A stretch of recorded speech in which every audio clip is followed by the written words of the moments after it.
Hi everybody, welcome to this assembly, this Remembrance Assembly. Now, I want to give you a thought, an idea to think about before we talk a little bit about what it is to remember the war and to remember those people that have died in past wars, and also to remember soldiers and people in the forces that are still involved in serving around the world. One thing I would really like, is to have a watch, a special kind of watch. It's made by a company in Europe, and it is made by a certain kind of metal. And the metal, it's got a pretend name. The metal is humanium. The metal that has been used to make these watches was once used in handguns, and then they're illegal handguns that have been used for all sorts of things, but none of them particularly good or right. And the reason why I'd really like one of these watches, apart from the fact they look really cool and they're really good watches, is because it reminds me of a bit of the Bible in a book called Isaiah in the Old Testament, and it's talking about the future Messiah, the future Saviour of the world, and what God's kingdom would look like.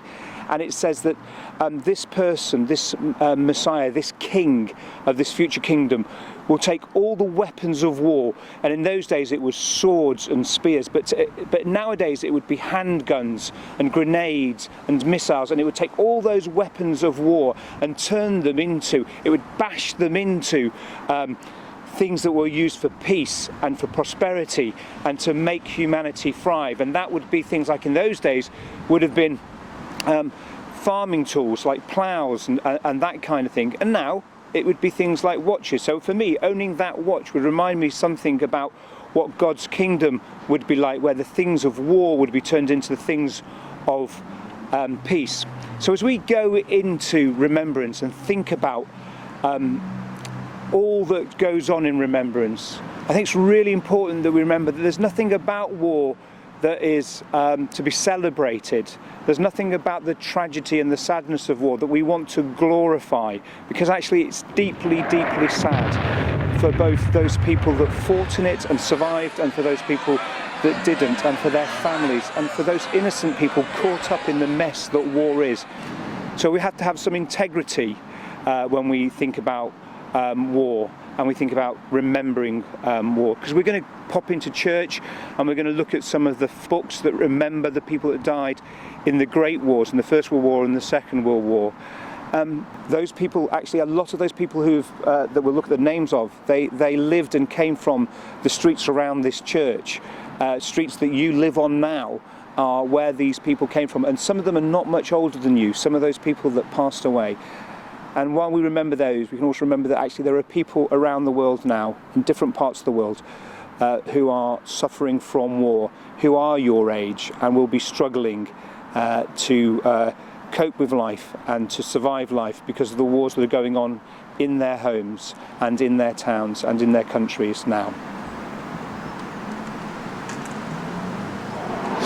Good morning, I'm Ian Crowley. I'm a soldier currently serving in Warminster Garrison area in Wiltshire, and I've been asked today to talk to you a little bit about what it means to be a Christian in the army, and what it means to be a Christian remembering those lost today on Remembrance Day. So really the army's got three purposes. The army's there to protect our nation, to help people within our nation, and also to bring peace and provide support to nations overseas. All three of those things are really part of a Christian faith and a Christian tradition that started with Jesus' teaching about love in our neighbours and about peace across the world. I find my faith is a really important part of the way I work in the army. There are two specific things really that help me be a soldier in the army. The first is knowing that I've got God's support through difficult times. Psalm 23 talks about walking through the valley of the shadow of death and fearing no evil because God is by your side, and I've certainly thought that several times on operations overseas and in difficult times. The second part really is that the Christian faith that I have supports me in the decision making when I lead my soldiers. It allows me to make decisions that have got a that have got a conscience and that have got a hope and that have got something behind them that allows them to be the right decisions and to help me, particularly when those decisions are really difficult and they can sometimes involve life and death. So my Christian faith has really helped me through my career in the army, but being a Christian also has difficulties when it comes to dealing with use of lethal force particularly, and the fact that wars are difficult, dangerous places and not somewhere we as Christians would really want to be. And that's a difficult thing for me to square, but I do understand that by following Jesus' views, following what I've been taught and what I've read through my time as a Christian, it has helped support me and it has helped me make those difficult decisions using what I've been taught by Jesus. I think the final thing that I wanted to reflect on this morning, indeed on Sunday when the whole nation remembers, on the people I've known, I think particularly on this day of two people, of Private Matthew Thornton, who died on the 10th of November in 2011, who was one of my soldiers serving in Afghanistan, and of Lieutenant Edward Drummond Baxter, who was an officer I taught at Sandhurst, who died in October 2012, also in Afghanistan. I think particularly of them.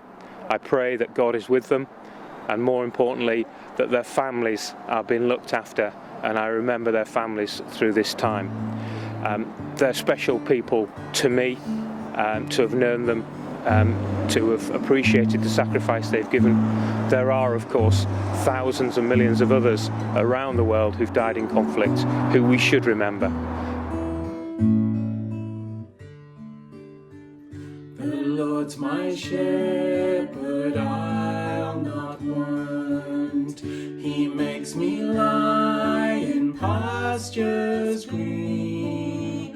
He leads me by the still, still waters.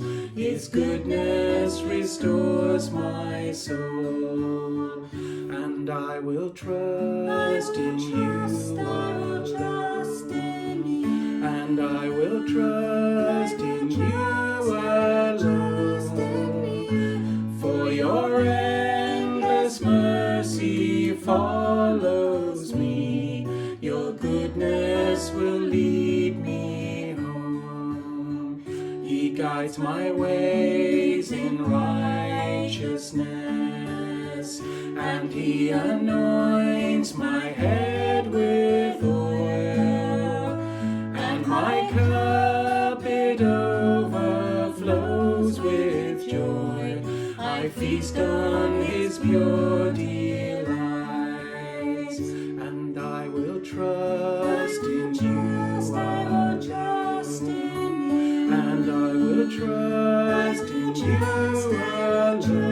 alone, for your endless mercy follows me, your goodness will lead me home. And though I walk the darkest path, I will not fear the evil one, for you are with me, and your rod and staff are the comfort I need to know. And I will trust in you. I will trust in you alone, for your endless mercy follows me, your goodness will lead me home. Yes, I will trust in you, and I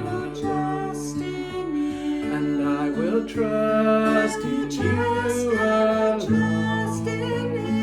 for your endless mercy follows me, your goodness will lead me home. One of the things that is normally done during remembrance services like this one is to remember with silence, and in that silence to think about those that have lost their lives and to give thanks for those, and to also think about those that are still serving in the forces, and to think about those that are struggling through, on a daily reality, struggling through life with war going on around them. So during that minute silence, take an opportunity to do that. And very specifically, we also remember those that lost their lives in the First World War and the Second World War and subsequent wars in which we as a nation were involved in. And there are some very special words that have been written. They were originally part of a poem written during the Great War as a response to the Great War at the end of the First World War. So I'm going to read those words, and then we're just going to hold a minute's silence. They shall not grow old, as we that are left grow old. Age shall not weary them, nor the years condemn them. At the going down of the sun and in the morning, we will remember them.